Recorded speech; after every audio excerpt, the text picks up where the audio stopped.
Hi, everybody, and welcome to the Friday edition of Moohead Radio. I'm your host, a big and furry bovine.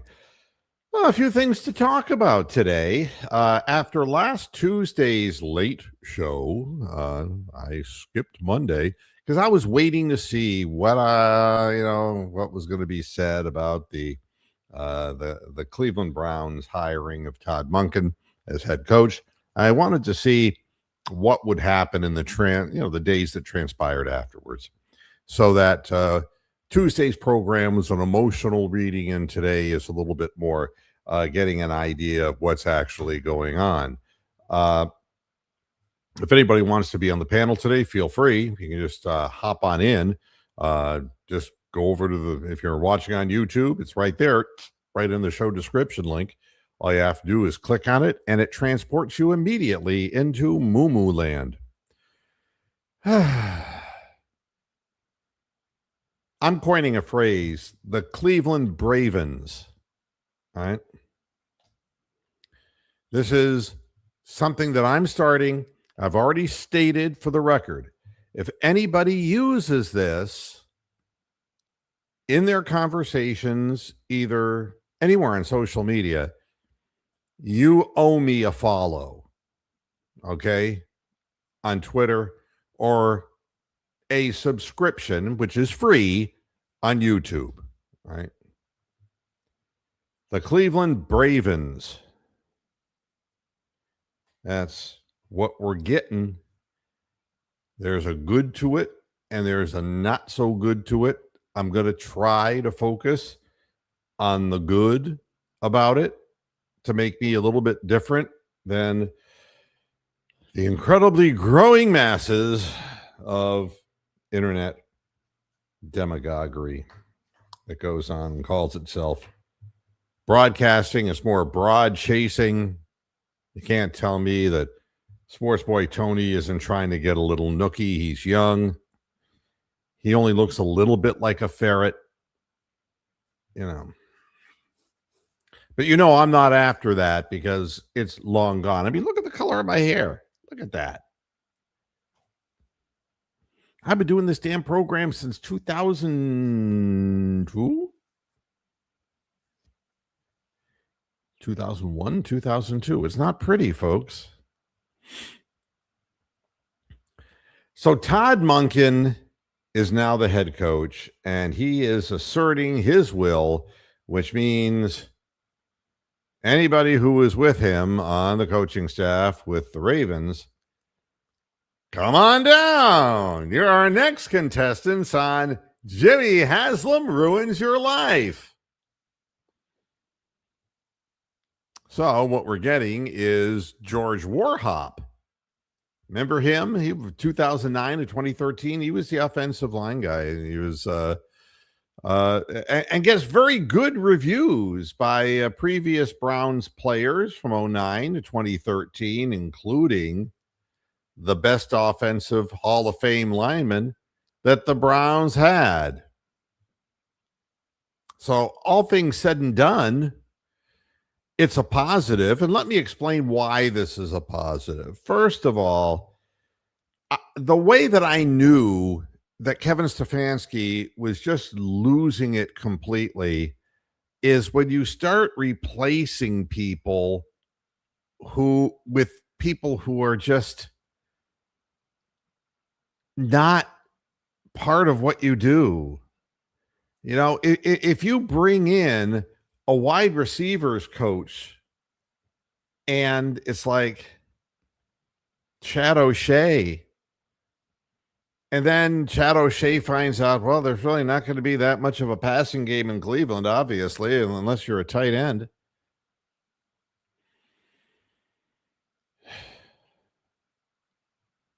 So you give the guy a job, and he knows nothing about developing wide receivers, which is good because we didn't draft any, and he just wasted a bunch of time. And at that point, I realized that Kevin Stefanski had no intention of doing anything but his own flippin' way, and it was the wrong way. We also got the saddest replacement you could imagine for the great Bill Callahan. We get Dickerson, who Dickersoned around and ruined the whole concept of the offensive line. And you're going to say, well, they were old. Yeah, they were old. But how did this guy make any of the younger guys better? He made them worse. I've never seen more mistakes from an offensive line. My goodness. So seeing George Warhop back in Cleveland after being here in 2009 to 2013, where we actually, there was some offensive line play back then for the Browns. Something that I've said over and over again about how do you succeed in the AFC North? How do you do that? And, people are saying, well, I think what we got to do is we got to find a quarterback with a cannon arm. And we got the next good idea those folks have, take this, shove it up your ass. Maybe it'll light up. It's the only idea you're going to have is trying to figure out how to get it out of your ass. The two teams at the top are kicking the shit out of us consistently. The Pittsburgh Steelers and the Baltimore Ravens. Why? Because they had running games. Why? Because weather is not predictable in that part of the country. Why? Because it's fucking Ohio and Pennsylvania. And the Cincinnati Bengals still don't get it. That's the thing that's amazing. The one coach who still has his job. Where's their running game? Well, we thought we could get an additional 17 years out of Joe Mixon. And it's like you just hold your big cow head and say, why? The Browns finally have, and I feel bad saying this with my love for Nick Chubb, but we finally have two young running backs that look like they could amount to something here. Assuming Judkins heals okay from his surgery off season. And Dylan Sampson looked like he's a burner, man. He can move. He's fast. If you give him holes, he will take more. He's not going to carry a lot of people with him. Think back in the day of a Greg Pruitt kind of guy. Although Pruitt was a little stronger than he maybe. But the guy who can turn a small crease and get into the secondary quickly. I haven't seen enough of Dylan Sampson to tell you that he's got the footwork to break things open. And I know he doesn't have the power to do it, but you open holes for him. And as the change of pace runner with Quinshon Judkins, there's a lot that a defensive line would have to think about. So this is a move in the right direction. Giving us a 40-year-old quarterback who had a history of having a strong arm but a great running game behind him didn't make a whole lot of sense to me. And continually going up against teams that have good running backs, and all we have are people who are either hurt or we have no offensive line. And we have nobody instructing young offensive linemen how to get better. Here's the truth of offensive linemen, folks. 1, takes them a while to mature. Only the greats come out in their first year and play inordinately well. The guys who are like the top, high first round guys who are can't miss kind of players. Those people like Joe Thomas, I mean, you knew that they were going to be great players before they even played. So usually it takes time. The Browns are in a position where they're going to draft offensive linemen because sure as hell the people we have haven't been able to do shit. But the question is this. Were they bad because they're just bad, or were they bad because Dickerson was Dickersoning around and didn't have anything to add to the landscape? And he was following Bill Callahan, who knew what the hell he was doing. What we find out about Jim Schwartz is, guy was a defensive coordinator who's done it for a long time. He knows what the fuck he's doing. He's got an idea of what he's trying to accomplish. However, you bring in an unknown commodity and, doesn't know what he's doing. Look at what Saleh is doing, with the 49ers. Look at what he's doing. He gets a head coaching job with the Jets, and of course, is born to fail. But he jumps right back into that defensive coordinator position, and bam, he's successful right away. Because he knows what the hell he's doing. The next best thing we could have gotten to Callahan is Warhop. He's been around. He's seen the wars. 29 years of experience for this guy. And the fact that he coached Joe Thomas to 4 first-team All-Pro selections means something. Player meant something too. And in his 2 seasons as the Ravens offensive line coach, they were ranked 3rd in pass block win rate and 7th in run block win rate. And again, the Ravens were going in the wrong direction. You could see this happening early in the season, not just when their overrated quarterback went down with an injury, but they didn't have the same, it's like you have Derrick Henry, and Derrick Henry's been in the league and taken a lot of hits. He can still run real well, but he's a guy you got to have blocking up front because he's not good when he's not elusive. Let's put it that way. He gets up ahead of steam and he's bad news. But too much, getting caught in the backfield kind of stuff at his previous stops. He had a hell of a year this year. And the offensive line was opening up running opportunities. Problem was that the quarterback didn't keep up his end of the deal. And we know that the quarterback didn't either. The entire offensive concept of the Ravens looked completely out of sync. They lost having good wide receivers and relied on tight ends too much. And basically, they went to hell the same way so many organizations do, which is selling their souls to one player. We sold our souls for Deshaun Watson. You know it. I know it. All right.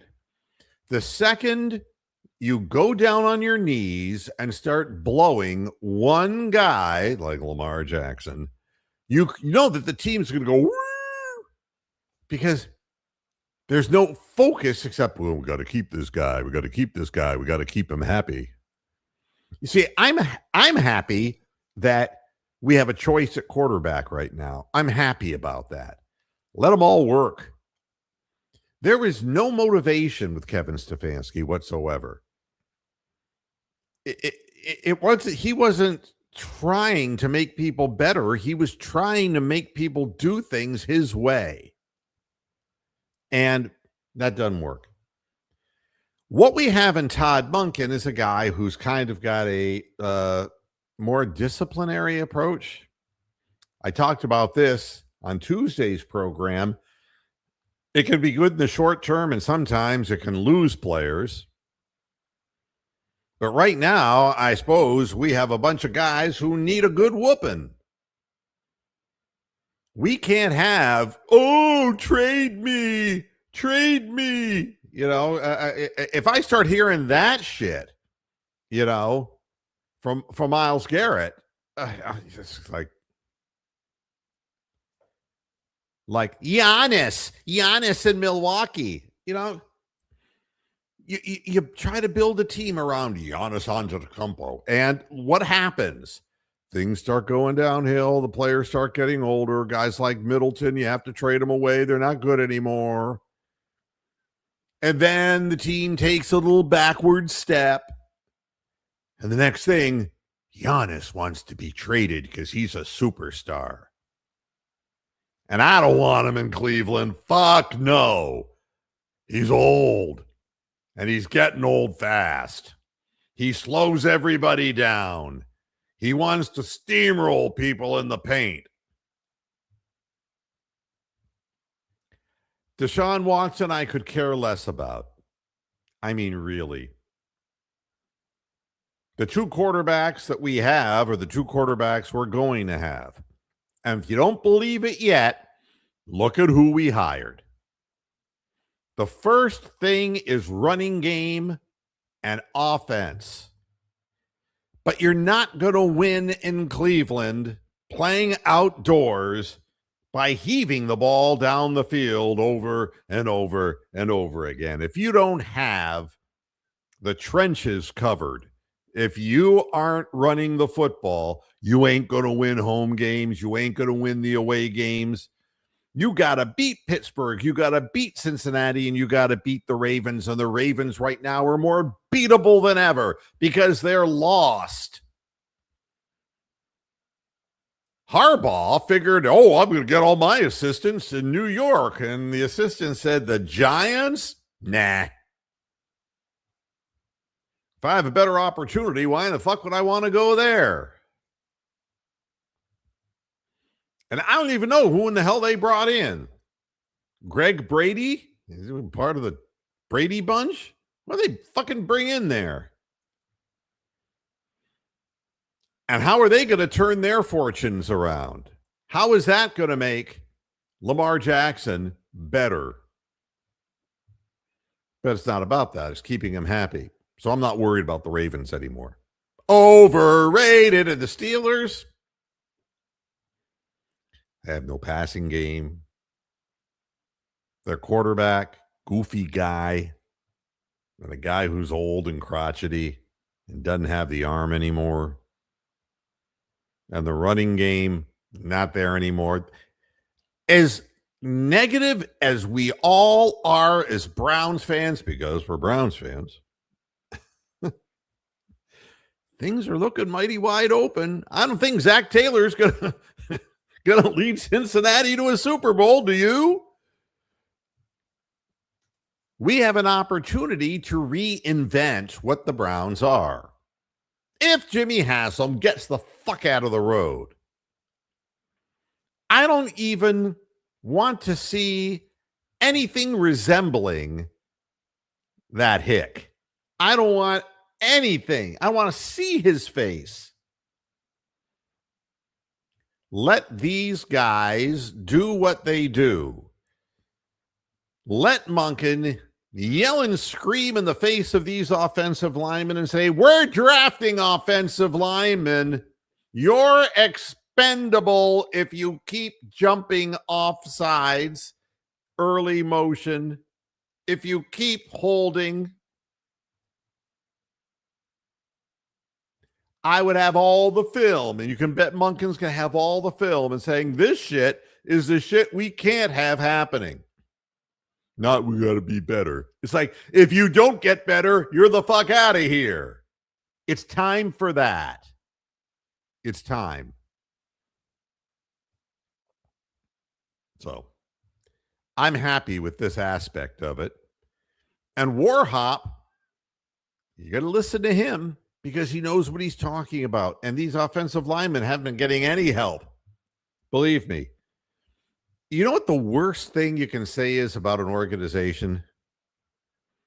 If you're a Major League Baseball team and you have bullpen injuries and you've got to field guys to come out and get you through those middle innings, and you don't have anyone who's capable, you fucked up. Got no backup. The one thing good about the Guardians is they have pitchers in their minor league system. They can always bring those guys up. But what do the Cleveland Browns have? And the answer, look at what was starting at the end of the year. There was no cohesiveness. They didn't even know what they were supposed to be doing. I, honest to God, don't know if they simply can't do it. They didn't look like they were trying very hard to be. That ain't going to cut it with Monken. And it ain't going to cut it with Warhop either. These guys are either going to get themselves together or they're going to be out of Cleveland in a big furry hurry. This I like very much. Somebody has to do this. And the Browns now have requested an interview with the Ravens offensive assistant, Danny Breyer, to join the Cleveland Bravens. You might remember him. He's a graduate of the University of Akron. And he's a guy who works with tight ends. And that's important when you have a running game, but it also is important when you have a guy like Harold Fannin Jr. That'd be nice. If we have somebody who really understands the position and can make these people better players, that makes all the sense in the world to me.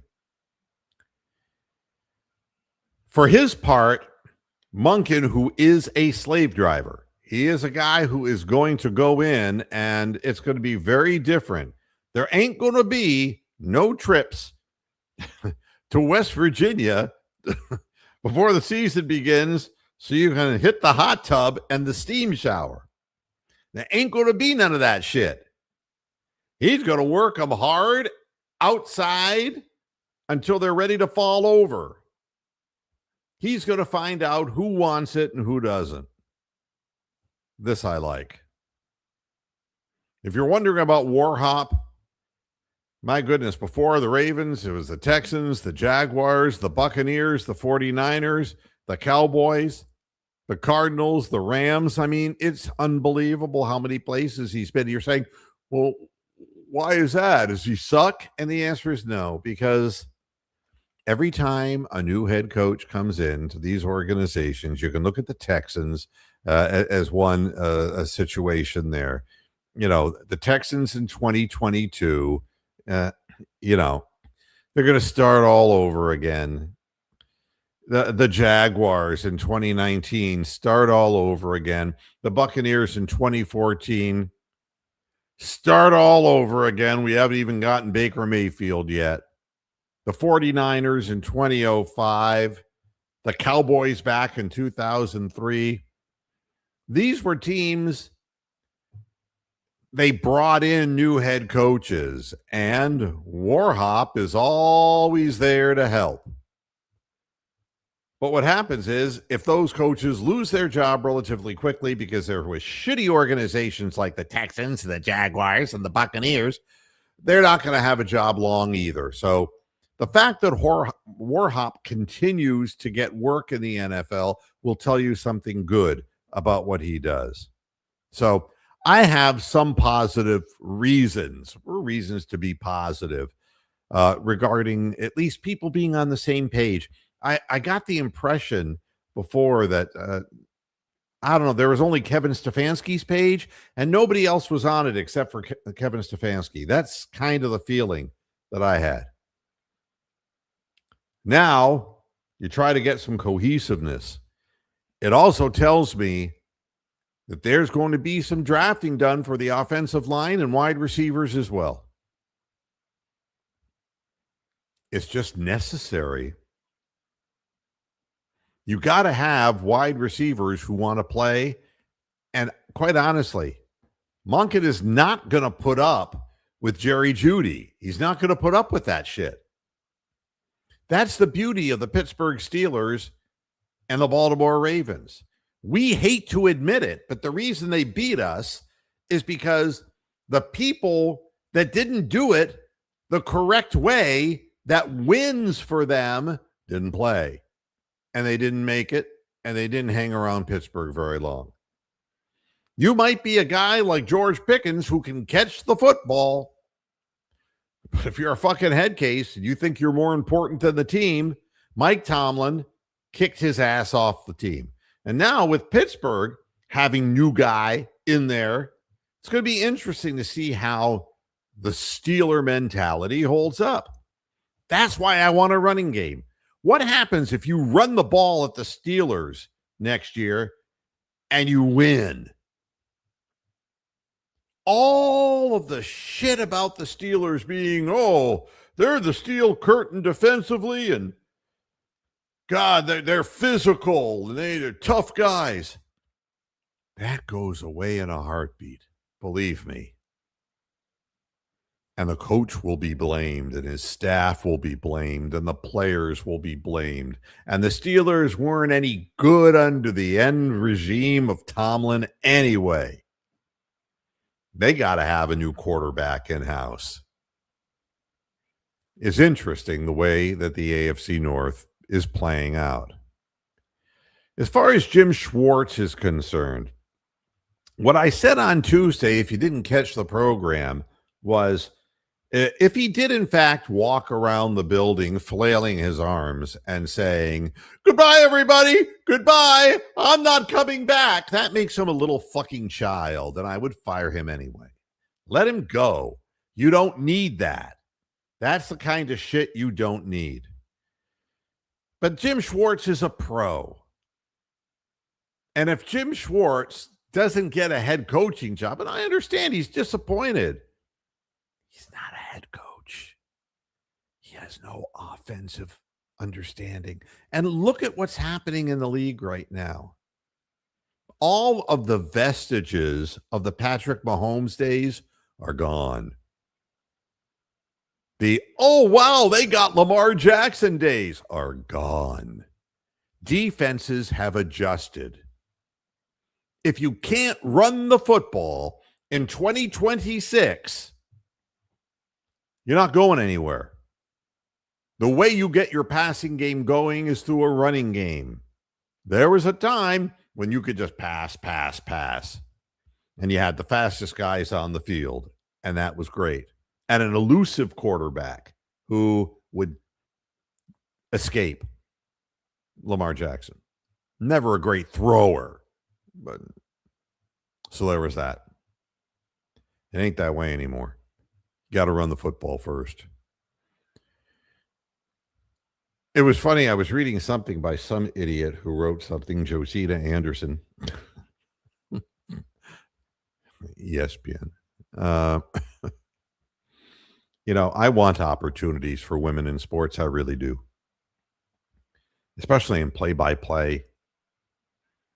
I really want to see women succeed who understands the game and who's great at calling a game. And I know she's out there. I know. Nobody's looking hard enough, but I know she's out there. Josita Anderson says, I was thinking about this, and maybe the smartest thing to do is to bring Schwartz back and make him half head of defense and make Monken half head of offense, and you'd have two head coaches. To which I say, maybe you're good at giving head, but don't start this shit. What are you going to do? You're going to give them a participation trophy too? Business doesn't work this way. You make decisions. People have jobs. They have to do them. This is not trying to please a little 7-year-old hitting a baseball off a fucking batting tee. Please. Jim Schwartz is a grown man. He either wants to work or he doesn't want to work. He's good at what he does. I'd love to have him back. The defense would love to have him back.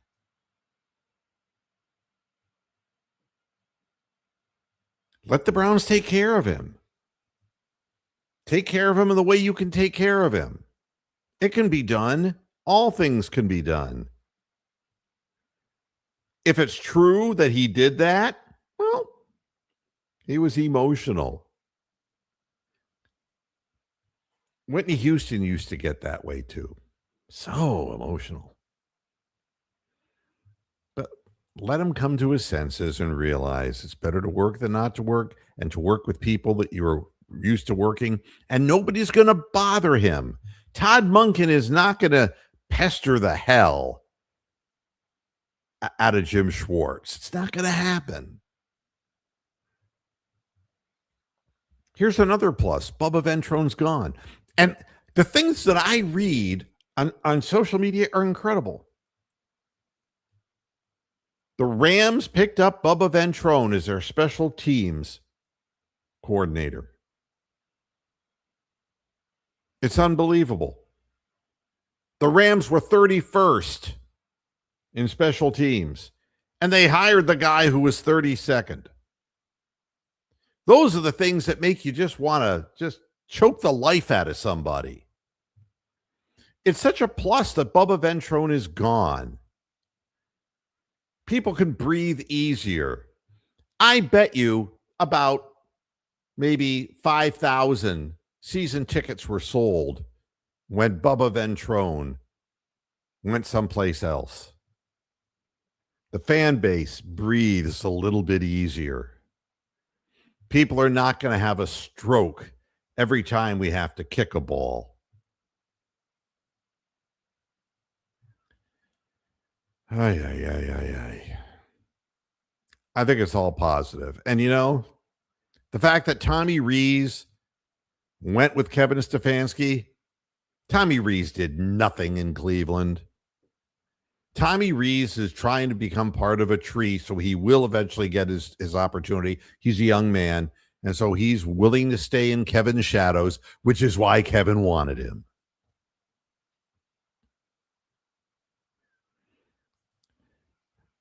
Yeah, you know something? A little of both, Tony, but the Cleveland Bravens is good. That's good. That was like when Kellen Winslow Jr. Yeah. My nickname stuck. It actually made it to ESPN. The only thing a cow has ever said that made it on national television when I named him the Soldier of Misfortune. But these are the Cleveland Bravens, and it's all for the better. I want toughness. You got to have trench warfare to win in the conference that we're in and in the division that we're in. Yeah, you just have to. Let's see what Roger is saying. Roger 51. I just want Schwartz to stay as defensive coach. I didn't want him as head coach. His name shouldn't even have come up in the head coaching search. He was fine where he is. And that's the amazing thing. That's what I call the right of ascension. And you know, people, let's be honest. Jim Schwartz is not a guy who's going to sit at the family Thanksgiving table and ask if he can have seconds. He's going to fucking grab them. He sees an opportunity. And like Steve Winwood, when you see a chance, you take it. So he figured, I'm going to get my name up there for consideration. Damn it. And anyways, Jimmy Haslam, I might fool him into doing this. He's dumb enough. But I agree with you, Roger. Completely agree with you. I want Schwartz to stay. But not with an attitude where he feels that he's been somehow belittled. For every job there is in the world, there are underlings who don't get promoted to that higher position. And if every person who went through that just quit their jobs, my God, we'd have a bunch of stalled careers in this country. That's not the way to go about it. So I do. I want him to stay. Maybe he'll think better. And I'm not even sure of what he did. To be honest with you, people make shit up all the time. I go through my goddamn Twitter account, up and down. I get nothing but AI films of cats driving cars. I mean, it's like, is this what we've come to? Oh, yup. Oh, yup.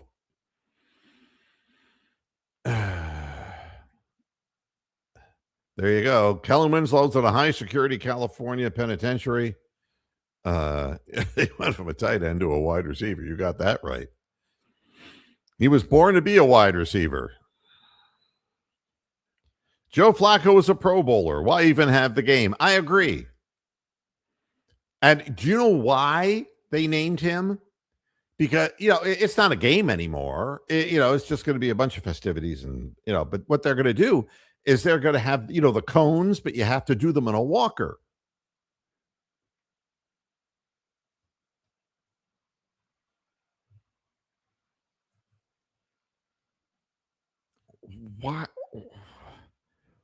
Why Joe Flacco? Why Shedeur Sanders?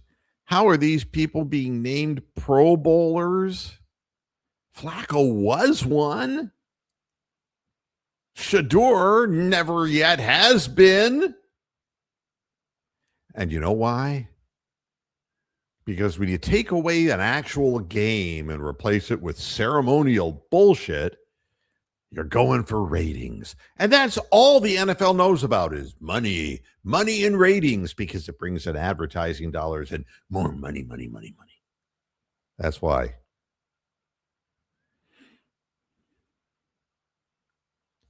I'm not as negative about Shador as you are, Tony. I want to see what happens. And I thought Monken said something very nice about Shador. Actually said it to him. Said, God, your dad's an asshole. No. Sorry. He said, we're going to draft you 141st. You told us you didn't want to be sitting behind Lamar, which now may be a bad move because I think Lamar's going. But at any rate, so the Browns got you at 144. So you see, we're together. It was meant to be. And Shador said, praise Jesus, praise. Yeah. I was walking my dog through the neighborhood today. I'm not proud of this neighborhood necessarily. It's a gated community. I'm not a gated community kind of guy, and I'm absolutely vulgar compared to my neighbors. Of course, I'm vulgar compared to a lot of people. And there's this beat up pickup truck that was about from 1973 with a big flag that looks like it's 35 years old. And it says, Jesus.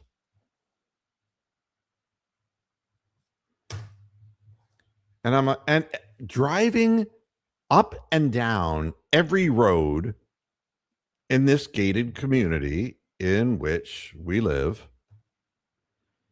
And, they don't allow solicitation, like people can't just come up to your door and just start leaving shit on your door. You can't do that in the gated community. I have nothing against Jesus. He's just all right with me. Yeah. My problem is keep it to yourself.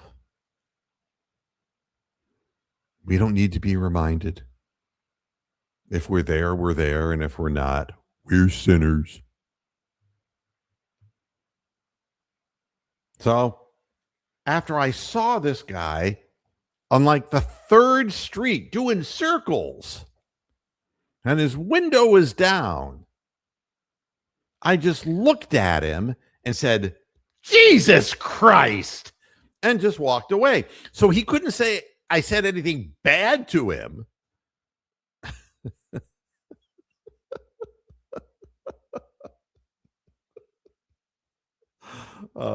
Believe me, I have no, I just don't know.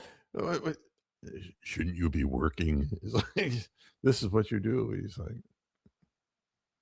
you know what it was like? It's like he was like a religious DoorDash person. He's a driver for Jesus. I don't know. I'm just having fun. Don't take me seriously, Roger. No, believe me, Jesus did do nothing except he invented and created a new way of believing. And to be very honest with you, if you read what he said, I agree with it. Not being practiced today, but I agree with it.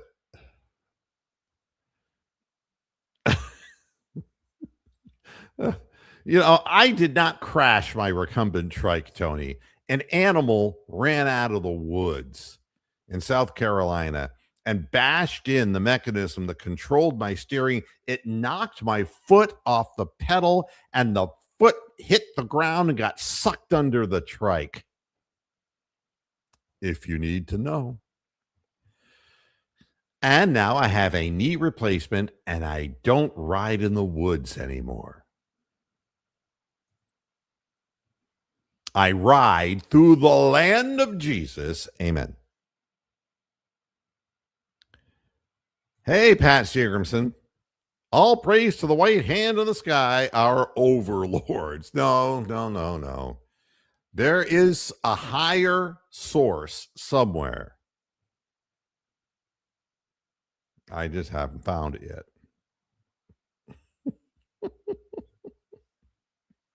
I'm harmless when it comes to stuff like that because I was raised in a Jewish family. And, you know, the expectation wasn't going to heaven because Jews don't believe in heaven and hell.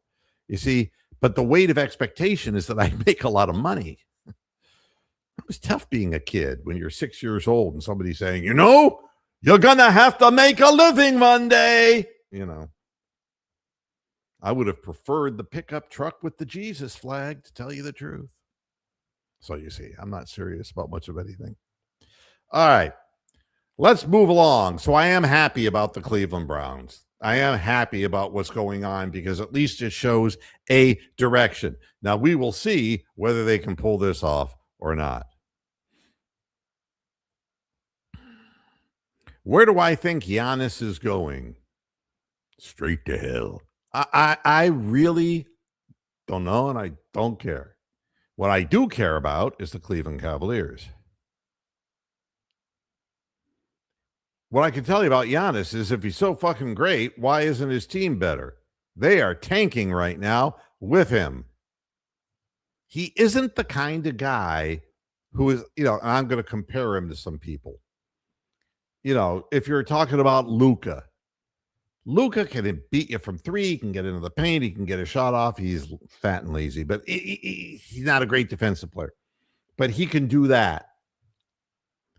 The younger Giannis could handle the ball better, but now he's just about bump and grind. He's reached what I call the mid-Shaq kind of thing, where it's like, get the ball down to me or give it to me at the top of the key, and I'm just going to run people over, and I'll get the call because I'm Giannis. He doesn't make teams better. Not in this NBA. Let him score his goddamn 2 points. We'll get a 3 on the other end. It's a different league, man. It's a completely different league now.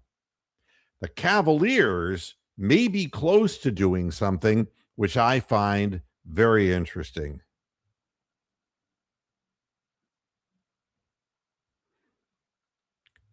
And I have something in my studio here because I want to give credit to where all credit is due. The people at realcavsfans.com, I have a long kind of association with because of the late owner and good old RCF Ben, who passed away in 2024. And they still put some interesting, good stuff on Twitter. They really do. And their account, I want to read this and give it all due credit to the people at realcavsfans.com. And I'm not doing this for money. I'm not doing it to pimp somebody. I'm doing it because I thank people who give me knowledge that I do not have. The Cavaliers and the Lakers are definitely talking, okay? This is obvious. But what are they talking about? And how could they conduct a trade? And this explains it in relatively simple terms. The Lakers are in the first apron. They're hard capped and $977,000 under the first apron. This may not mean much to a lot of people. The Cavs are in the second apron. That means they cannot aggregate. They cannot take back more money in a deal. Now, stay with this, and you'll understand where we're at. The Lakers are hard capped. They cannot exceed the hard cap and can take back a maximum of $977,000 more than they send out in a trade. They also have to be roster compliant. That means 14 minimum roster spots. The Cavs are in the second apron. We've heard that over and over again, meaning they cannot take back more money than they would send out in a trade, and they cannot aggregate unless they finish the deal in the first apron. And Dan Gilbert doesn't want to do that. And here's the interesting thing. The target thereafter is DeAndre Hunter. The Lakers want DeAndre Hunter. And I can understand it after having watched the Lakers just get blown out by the Cavaliers. They need some offensive spark. LeBron has gotten old, and there are people not picking up the slack. Hunter has $1.25 million in unlikely to be earned incentives. And believe me, these are all, it's like accountancy stuff. These are performance incentives that are classified as unlikely because they were not met the year before. $1 million for being Defensive Player of the Year, $250,000 that he would play in more than 70 games, and a finals appearance. All of these incentives factor into trades. It's shortened out as being ULTBE. They're not considered a cap hit unless they are met at the end of the year, which then they are converted, but are counted toward apron compliance. Now, Hunter's $23.3 million salary would be used for trade matching purposes. His ULTBE incentives would be counted against apron calculations. So to do the math, $24 million or $24.55 million to be exact. This means a trade has to be salary matching compliant and apron compliant by the end of this deal. And that's why a third team has to be brought into this in order to get this whole thing moving. We know who the likely candidates always are. Where did we send Colin Sexton? Utah. Or Brooklyn. Teams that are going nowhere, folks. The facilitating third team. That would make the math work, where the Cavs don't take back more money than they send out, and the Lakers would be salary and apron compliant with Hunter's salary. So what it amounts, can the trade actually occur between these two teams, or are we wasting our time? The answer is yes, it can happen. And there's a way of getting it done. Adu Thiero is the player who is being talked about, who has about a $1.2 million deal that could even things out. And a third team could jump into the whole thing. Second apron teams like the Cavaliers cannot use previously created trade exceptions. Cavs have two, one for Niang and the other from Isaac Okoro.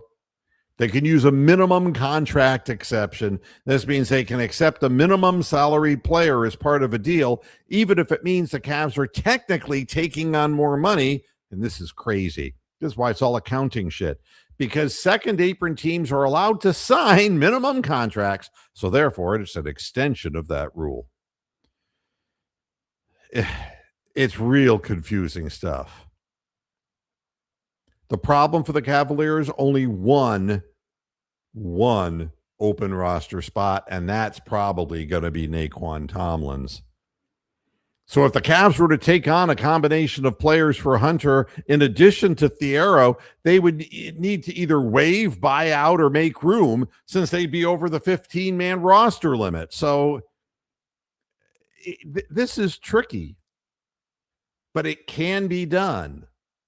I feel bad for DeAndre Hunter because he's a talented player, but man, when the lights were turned on bright, he just faded. He just lost his confidence. He played really well last game. He did against the Lakers, which I found interesting. That was a showcase if there ever was one. That's the best DeAndre Hunter has played this year. It's like, oh, he wants to go to the West Coast.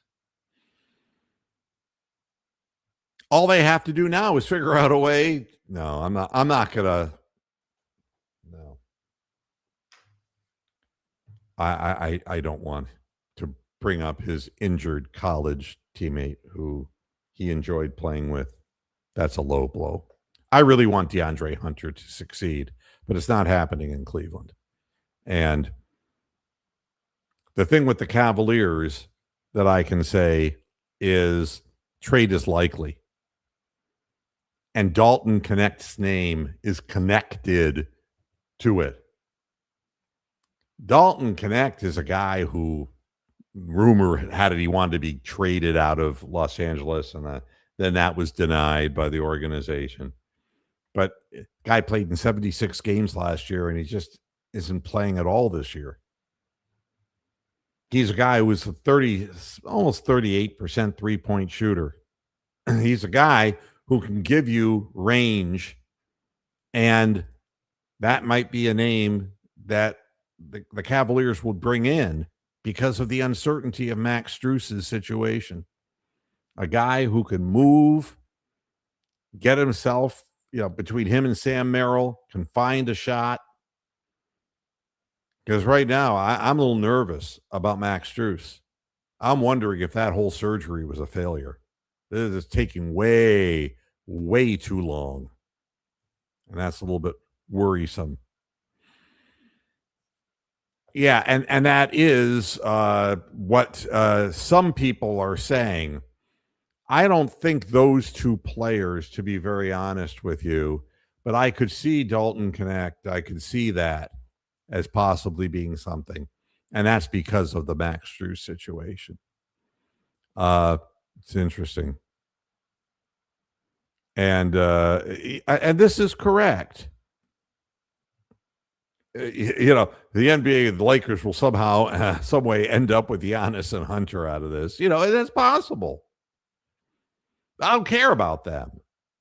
I'm looking at the Cavaliers right now, and I'm saying, we got some stuff here. In what has been a really disappointing season in so many ways, I'm starting to see some bright spots. We got a guy who's 6'8", 6'9", and Naquan Tomlin can't shoot the ball for shit. But he's a 6'8", 6'9", long wingspan, fast second jumper, Matthew Dellavedova. He's a fucking pest. Watching him strip Luka at half court twice and go the opposite direction and tomahawk it, I was out of my chair applauding. And what he said after the game, I liked even more. They asked him, what's it like being out there with a player like LeBron? And he goes, hey, man, I'm just a dog. When I see him or anyone else, I just think food. Gotta love a guy like that. And then we got Jalen Tyson. Jalen Tyson is following an accelerated Jimmy Butler curve, if you're not paying attention. Jimmy Butler was a number 20 pick in the NBA draft back when. And everyone said the only way he's going to make the team is if he plays defense. And so that's what Jimmy Butler did. He played defense. He didn't work offense into his game until 4 or 5 years down the road. He finally got an all-pro title on his resume. I'm looking at Jason Tyson, and I'm saying, he expected to score the basketball when he was playing at Texas Tech and at Cal. I get it. But they told me the only way you're going to make this team is if you learn how to play defense. And sure enough, he did. But look at this. The guy has developed a three-point shot. And now he's creating off the dribble. And he's got a floater. And he's passing the ball. He makes mistakes still. Too many turnovers. Well, but you got to like what you see. Because That's what we wanted from Isaac Okoro, a guy who was a stopper, who was tough, who was of a mindset of physicality, but who could make open threes when he's not being guarded. Really great. That's not all we got. I mean, I'm looking at Proctor, and I'm not hearing a lot of people talking about this guy. But this is Bradley Beal curve time. Bradley Beal shot 38% from three-point in his rookie year. That's a fact. And people said, man, we expected more of him coming out of Florida. We expected more. He was a hyped player. Well, he really did have a great stroke now, didn't he? I mean, it just didn't show up because the speed of the game, when you play that first year, you're trying to figure out how you're going to play defense. And there's so much going through a rookie's head. It's really hard to find yourself. And for the better part of now, since the beginning of the season, Proctor's had a number of problems. One, just getting out on the floor. CPJ has been getting time, and deservedly so. But constant injuries to Darius Garland is forcing more guard play. What I like about Proctor is that he's got some size. He's got a reason for being in the pros. He wouldn't have gone to Duke and been part of that whole thing and recruiting class if he couldn't play basketball. And he can flat out shoot. But for him, it's finding the shot. What shot are you going to find? In the beginning of the year, when he would get on the floor, he threw up some real Lulus, things that I know you shouldn't have shot that ball. He's finding his spots, and you can see it. He's not a great creator with the basketball at this point. He moves real well, but he's not a great ball handler. He doesn't know how to convert being on the perimeter to getting into the paint and scoring like, Darius Garland could do. He hasn't developed a teardrop to make people and keep them honest. But in the Cavaliers' offensive scheme, if they're doing what they're supposed to be doing, you keep moving, you play defense. And he's a hard worker. Proctor is a very hard worker. He's learning. But now his season 3-point average is up to nearly 38%. And I think this guy is going to be very good. I think the Cavaliers are in a real good situation. And yeah, for all the hype and the talk about the New York Knicks this and what a great start the New York Knicks got off to, that's right. We're like a half a game behind the New York Knicks. And it has been a disappointing season. We're still not quite, the last game was kind of the out of the ordinary thing because we were, played first half and it was just kind of eh. And then in the third quarter, instead of falling apart, we just blew them off the doors off them. Cavaliers have been a team that gets leads and blows leads this year. But part of this, it's interesting because Darius Garland isn't playing. And one thing that I can also say, the physicality of the team has picked up. Darius Garland doesn't work out. I keep saying it over and over again. He's not strong enough. But by inserting Jalen Tyson, who's not tall, but is willing to acquit himself physically, and Naquan Tomlin, who is just going to keep on bothering you until he does something decent, and looking at him throwing up 3-point shots, it's kind of like, no. But he's got to work on that. It's funny, his release is a spinny kind of thing.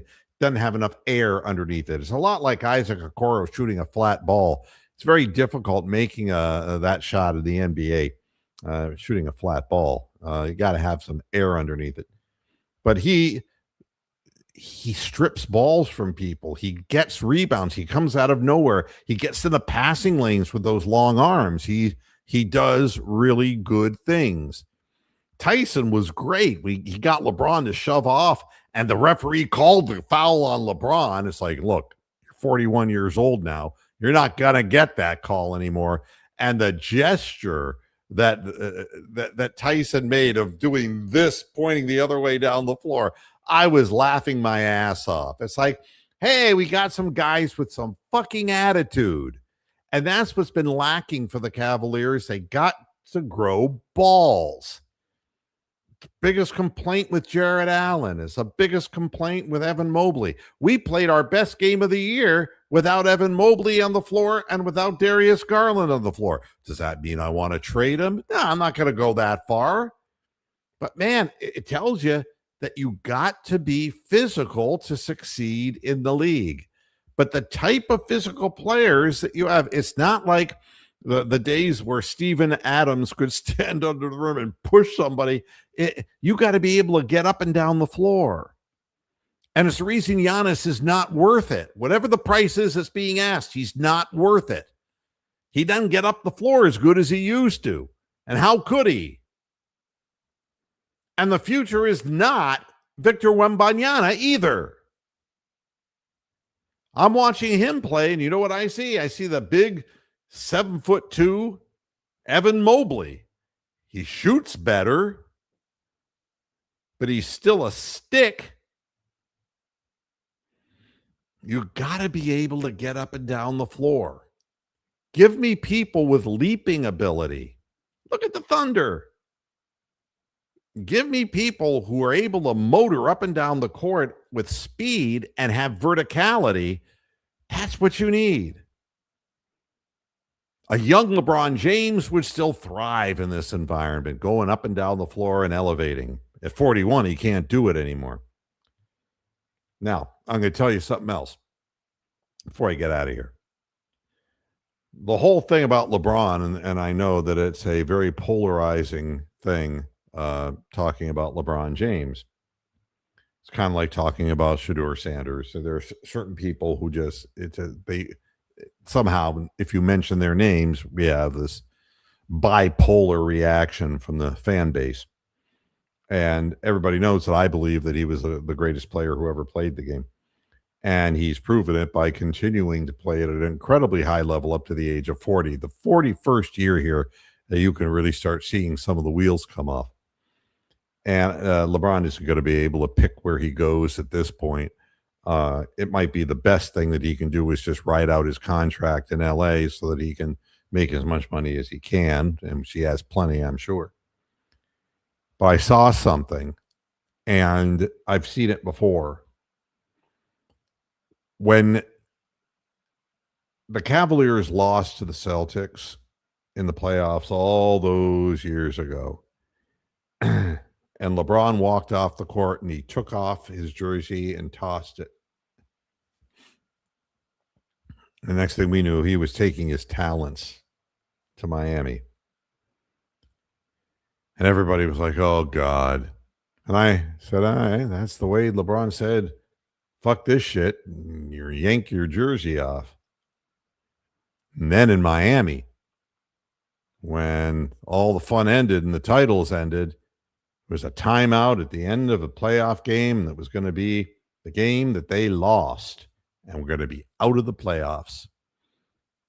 Coach was talking, and LeBron was gazing around and was somewhere else. And I went on the air the very next day, and I said, LeBron is coming back to Cleveland.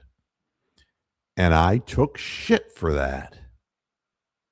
And the reason I took shit was because a lot of people didn't want him back because he was a traitor who did that stupid television interview, taking his talents. And I took shit for it.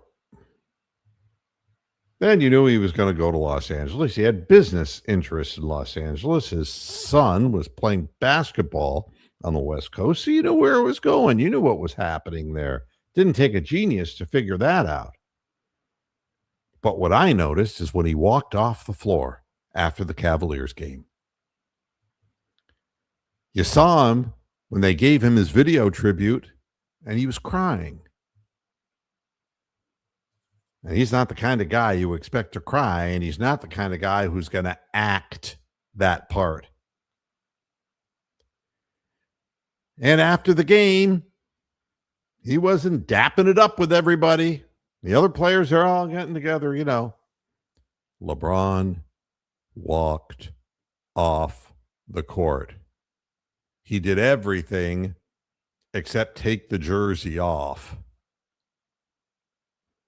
In fact, he spoke to no one. He just wandered off. He's done in Los Angeles, folks. He's done. And there's only one place he can go. And I don't know how.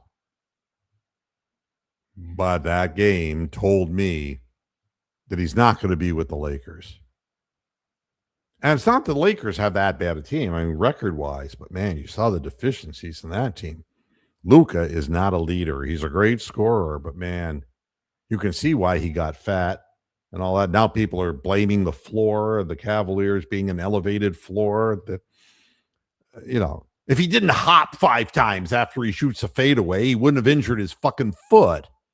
I get tired of, people protecting these athletes. I mean, for God's sakes, act responsibly. But if you're not consistently in a position to be in good physical condition, and you looked at him after he twisted his ankle, and it was like the world was coming to an end. It was like somebody removed his penis. Make it, where's the camera? Fuck that shit. Not a leader. I've seen LeBron James, man, twist his ankle so fucking bad. Nobody in the world would be able to play on that motherfucker, and he'd get up and play on it. Maybe he'd miss a week and a half after that. He'd finish the goddamn game. He's like Jim Brown.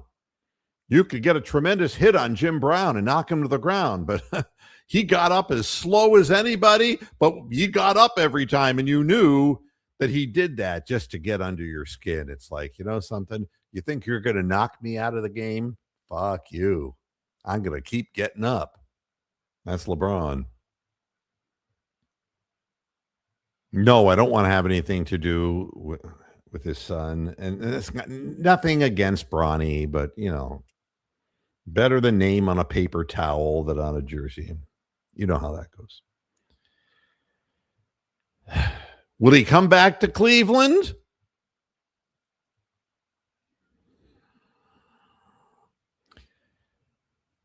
Dan Gilbert would have him. And the reason he'd have him is because LeBron knows what it takes to win championships. And no one on this roster does. And it doesn't matter how many minutes he'd play. He would be able to communicate with players and get through to them and get them to take their off-season conditioning as seriously as Donovan Mitchell does. If a 42-year-old player can come back and play 23rd year in the league, fuck. You listen to somebody like that. I think that Dan Gilbert would take him back. I just have no idea how that would be structured. I should ask the people at realcavsfans.com. They understand that shit. I sure as hell don't. Thanks, everybody, for tuning into this edition of Moohead Radio. To encapsulate everything, I'm more happy about the Browns that at least they're showing an interest in getting a running game going in the AFC North where it's necessary. I'm sure that Judkins and Sampson will be very, very happy. I'm sure that Fannin is happy that a tight ends coach who knows what the hell he's doing will be there, and that an offensive line coach is going to weed out the lazy motherfuckers who refused to play hard last year, and we're going to have a team that at least plays hard and doesn't try to get better, actually performs better. We can only hope. I will be back again on Monday. Thanks for tuning in, and until then, hasta la vista, Pastor Heads. Good night.